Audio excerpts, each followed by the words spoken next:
हाँ मनीषा बा तुमको मानिबा को हो मो का झियो कहले मो एडवोकेट दंडपड़ी महादीक झियो हाँ मनीषा वो जानचा में पछरे जिबा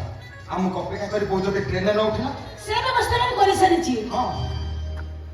ऑटो वाला को भलो की बुझै नै छी ठीक ट्रेन छाड़ीबा समय रे से तुम बहु ट्रेन को चढ़ी देबो तुम बहुत ट्रेन हलै बनी बनी तीन ठाकुर दर्शन करबो बड़ दांड रे गडीबो पुडी आखि को निद आसनथला जाओ केते दर्शन करू करू ये बुलिबा कथा कहि नथिले वो घर छाड़ी कुआडे भी जाई न थाता जहा को विशाल मुंडू में टेंशन गला बुढ़िया घर को फेरी माने मिछ कथा कहे मैं बो को घर बाहर करते या परे तम करे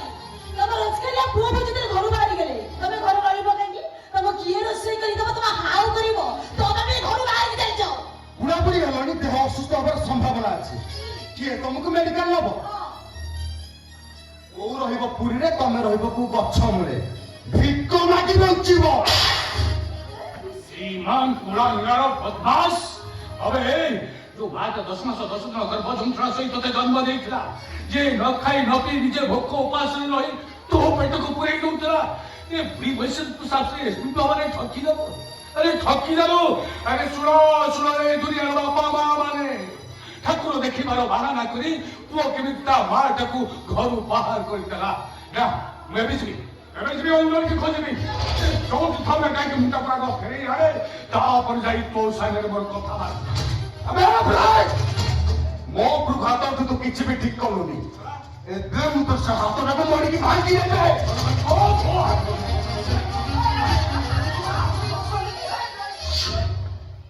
ये बेताया काम करो तुम बेताया काम समझ में आउत बेताया काम पापा ती पापा हाथ मोड़ तो भांगी दियो भांगी और गोटे सिग्नेचर नबार अच्छे नहीं सारे काबर मोड़ियो मोर किछि जाय तापर एबे नीति नियम बदली जाइछि बुढ़ा बापा मां को पुओ बहु माने विदा करि पारे न दफा लागि दियो बापा तने बुढ़ा घर जीव के मेदी मता के कुओ मो स्ट्रांग एडवोकेट निजे लेखि आनिछि मो पुओ बहु मते भारी भलो पांती ठीक समय खाइबा पीवा कथा बुझंती मो सेवा सुसुजा करंती मो निज इच्छारे मो घर छाड़ी तीर्थ करिया को बुलिया को जाउची इति अर्जुनस्य धीरे पचाई बुढ़ा पड़ जाइछि तमे काहे को किछि कहियो नै खाली देखैयो देखो ए सम